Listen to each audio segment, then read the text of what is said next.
In the last video, I took a very basic hardware file for a robot and added some functions so that we could easily have the robot stop or drive forward or backward in our various op modes. So I haven't changed this file at all since the last video. There is an init function which sets up the motors.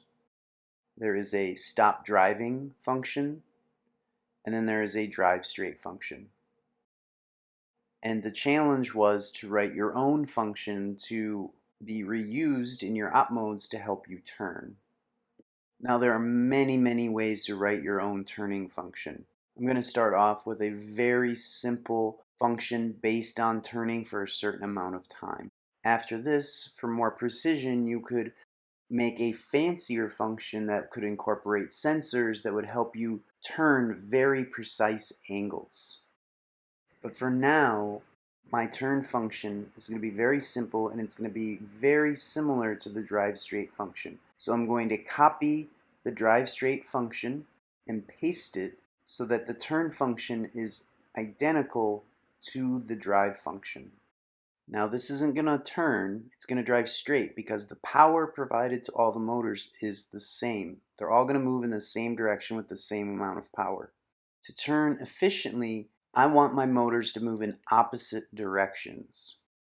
So I'm going to move my motors around here a little bit so that the left motors are together and the right motors are together.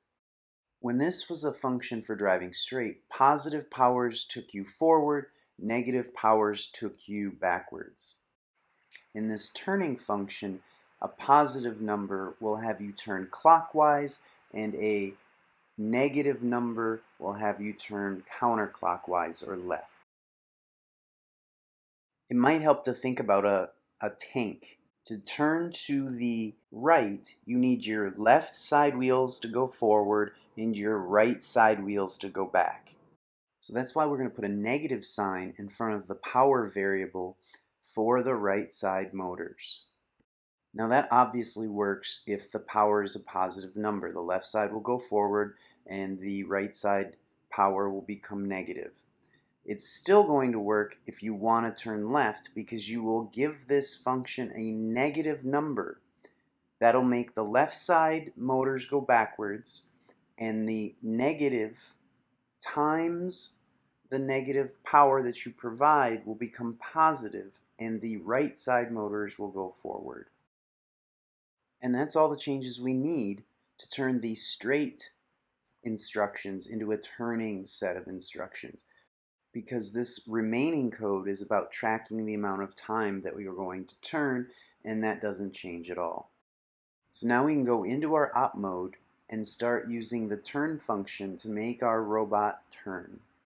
So let's turn this op mode into one where we drive forward, we stop, we turn right, we stop, and then we turn left.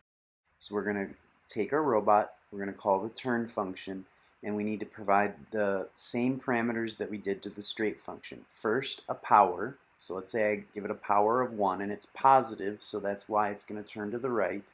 Then I can give a number of seconds that I want it to turn. Then the telemetry, so I print the information to the phone screen.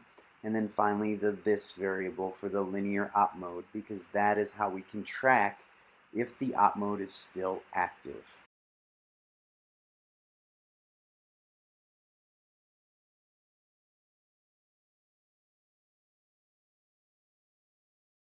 Now let's add a turn to the left. Pretty much the same as turning to the right, except that to make it turn left, we will give it a power that is negative so that it'll turn left. Alright, let's build it and see if it works. You can see that I have an error.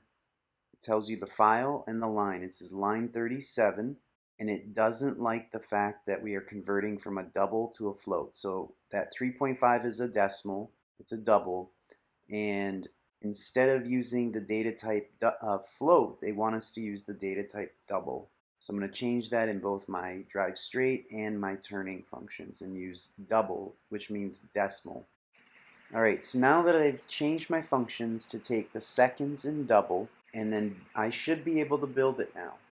Alright, so it built. Let's see how the robot runs. Alright, it drives forward as expected. Let's see if it turns right, and now it's turning left.